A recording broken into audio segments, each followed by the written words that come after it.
بسم اللہ الرحمن الرحیم۔ السلام علیکم۔ حضرت سلیمان علیہ السلام اور چونٹی کا واقعہ۔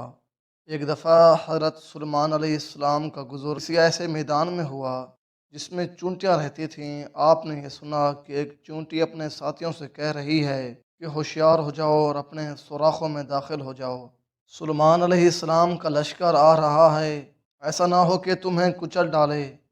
حضرت سلیمان علیہ السلام نے جا کر اس چونٹی کو سلام کیا۔ اس نے جواب دیا، اے فنا ہو جانے والے اور اپنے ملک میں مشغول رہنے والے، آپ پر بھی سلام ہو۔ اس کے بعد اس نے کہا، آپ ایک بادشاہ جلیل الشان ہیں اور میں ایک نحیف الحبسہ اور بے حقیقت جاندار ہوں۔ میرا اور آپ کا کیا مقابلہ؟ اگرچہ حضرت کی اطلاع کے واسطے دست بستہ یہ بھی عرض کرتی ہوں کہ میرے پاس 40,000 سپہ سرار ہیں اور ہر افسر کے ماتحت 40 صفیں، اور ہر صف اتنی لمبی کہ جتنا فاصلہ یورپ اور پچھوں میں ہے۔ حضرت سلیمان علیہ السلام نے فرمایا، اچھا یہ بتاؤ کہ تم سیاہ پوش کیوں رہتی ہو؟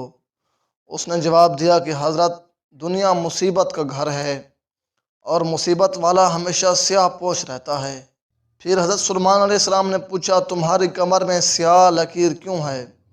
اس نے جواب دیا کہ یہ کمر باندھنے کا پٹا ہے۔ حضرت نے پوچھا، تم دنیا بھر کے مخلوقات سے دور کیوں رہتی ہو؟ اس نے جواب دیا کہ ساری مخلوقات غفلت میں پڑی ہوئی ہیں اور ہم سب کو غافلوں سے دور رہنا ہی بہتر ہے۔ حضرت سلیمان نے پوچھا کہ تم ننگی کیوں رہتی ہو اور کپڑا کیوں نہیں پہنتی؟ اس نے جواب دیا کہ ہم ننگے دنیا میں آئے اور ننگے ہی دنیا سے جائیں گے۔ حضرت سلیمان نے پوچھا، تم کھاتی کیا ہو؟ اس نے جواب دیا، ایک دو دانے۔ حضرت سلیمان علیہ السلام نے پوچھا، تم اتنا کام کیوں کھاتی ہو؟ اس نے جواب دیا، دنیا میں ہم مسافر ہیں اور مسافر کا بوجھ جتنا ہلکا ہوتا ہے سفر میں اتنی ہی آسانی ہوتی ہے اور اس کی پیٹھ اتنی ہلکی رہتی ہے۔ حضرت نے کہا، اگر تمہیں کوئی ضرورت ہو تو مجھے بتانا۔ اس نے جواب دیا، آپ عاجز ہیں اور عاجز سے کچھ مانگنا ٹھیک نہیں۔ حضرت سلیمان علیہ السلام نے کہا، نہیں، تم اپنی کوئی حاجت مجھ سے طلب کرو۔ اس نے جواب دیا، آپ عاجز ہیں اور عاجز سے مانگنا کچھ ٹھیک نہیں۔ حضرت سلیمان نے کہا، نہیں، تم اپنی حاجت مجھ سے طلب کرو۔ اس نے جواب دیا، بہت اچھا، آپ میری روزی یا عمر زیادہ کر دیجئے۔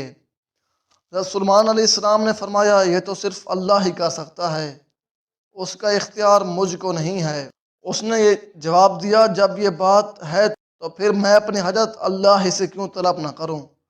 آپ علیہ السلام نے پوچھا، تمہارا نام کیا ہے؟ اس نے جواب دیا کہ مجھے منظرا کہتے ہیں اور میرا نام اس لیے پڑا کہ میں اپنے ساتھیوں کو سہارا اور مکار دنیا سے ڈراتی ہوں۔ اس کے بعد چونٹی بولی، یا حضرت، میں بھی کچھ آپ سے عرض کر سکتی ہوں۔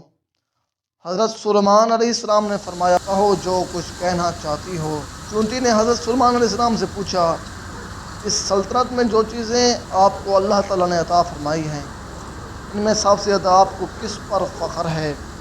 آپ علیہ السلام نے فرمایا، سب سے زیادہ قابل فخر میری انگوٹھی ہے جو جنت کا ایک تحفہ ہے۔ اس نے کہا، آپ کچھ سمجھے بھی کہ اللہ نے آپ کو یہ انگوٹھی کیوں عطا فرمائی ہے؟ اس کا مطلب یہ ہے کہ ساری دنیا میں جو کچھ آپ کی ملکیت ہے وہ اس انگوٹھی کے نگینے کے بقدر ہے۔ پھر اس نے پوچھا، انگوٹھی کے بعد آپ کے پاس اور چیز بھی کوئی قابل فخر ہے یا نہیں؟ حضرت سلیمان علیہ السلام نے فرمایا، ہاں، میرا تخت جو ہوا پر مجھے سارے عالم کی سیر کراتا ہے اور ایک جگہ سے دوسری جگہ لے جاتا ہے۔ اس نے جواب دیا، یہ اس کی دلیل ہے جو کچھ آپ کے پاس ہے وہ برباد و تباہ ہو جائے گا یا آپ کے ہاتھ میں چلا جائے گا، اور جو تخت جو آپ کو ایک جگہ سے دوسری جگہ جلدی سے پہنچا دیتا ہے، اس کے معنی یہ ہیں کہ آپ بہت جلد دنیا سے چلے جائیں گے۔ حضرت سلیمان علیہ السلام نے فرمایا، میں چڑیوں کی بولیاں سمجھتا ہوں۔ اس نے جواب دیا، آپ اپنی زبان میں اللہ کی مناجات کیجئے، دوسروں کی مناجات کو چھوڑ دیجئے۔ حضرت سلیمان علیہ السلام نے فرمایا، جنس و انس و حدوش و طیور سب میری اطاعت کرتے ہیں۔ چونٹی نے جواب دیا، اس اطاعت سے اللہ آپ کو بتا رہا ہے کہ آپ بھی اللہ تعالیٰ کی اطاعت کریں۔